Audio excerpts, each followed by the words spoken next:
Mullinax held in Phagan case, Atlanta Constitution, Monday, April 28, 1913.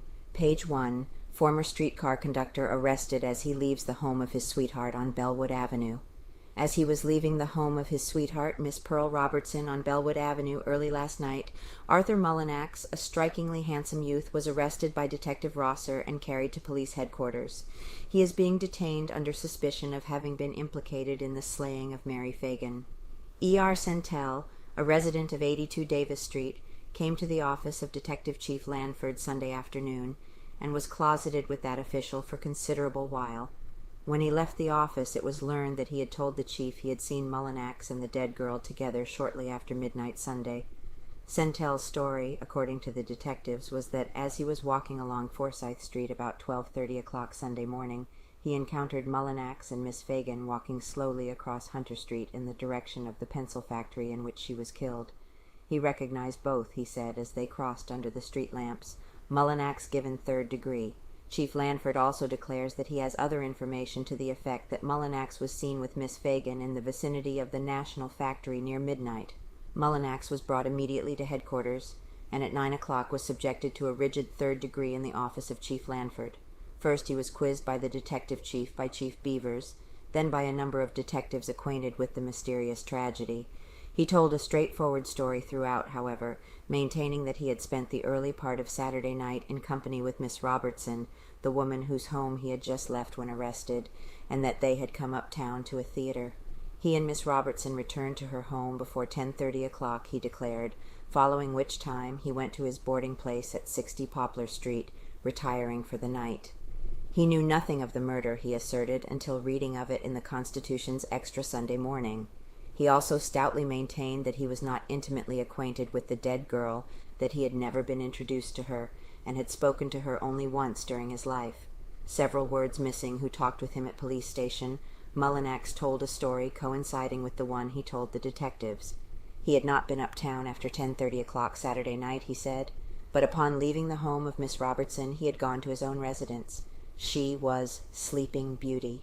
The only time he had ever been in Miss Phagan's company, he stated, was last Christmas, when she played a role in a holiday entertainment given in the Jefferson Street Church on Jefferson Street.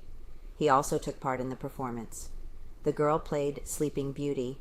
He was favorably impressed with her looks.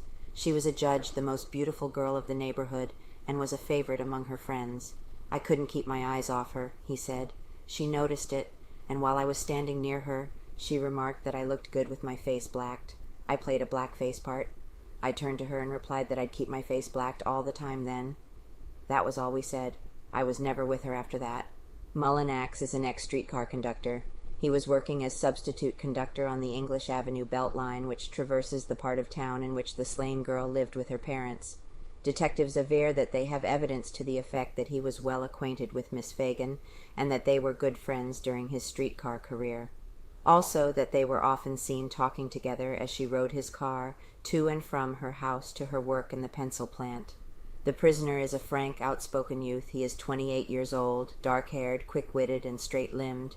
He is 6 feet tall and rapid of speech. Since he was discharged from the street railway service because of injuries he received in a recent trolley car accident, he has been employed with the Merchants Towel Supply Company. Shut off from world. He has been confined to a single cell. No one is permitted to see him, and explicit orders have been given by Chief Lanford that he is allowed to communicate with no one. He is vindictive toward the men who accuse him of having been with Miss Phagan on the night she was slain.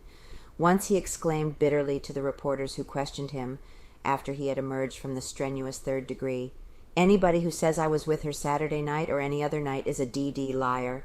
He evidently is not perturbed over imprisonment. Sitting in the detective's quarters, he leaned his chair against the wall, rested a foot upon a nearby stool, and expressed confidence that he would be freed. Not 20 feet away sat the Negro watchman, also under arrest on suspicion of having been implicated in the murder. Not a sign of recognition flashed between the white youth and Negro. The latter sat silently, handcuffed to his chair, nervous, irritable, constantly tapping his fingers against the chair arm. He frankly answered questions put to him, reiterating over and over, "Negro makes denial." "Honest, white folks, I don't know nothing about it except that I found the body. Honest to God, that's all," Chief Lanford said to the reporters when he had finished quizzing Mullinax. that the youth stood the ordeal remarkably.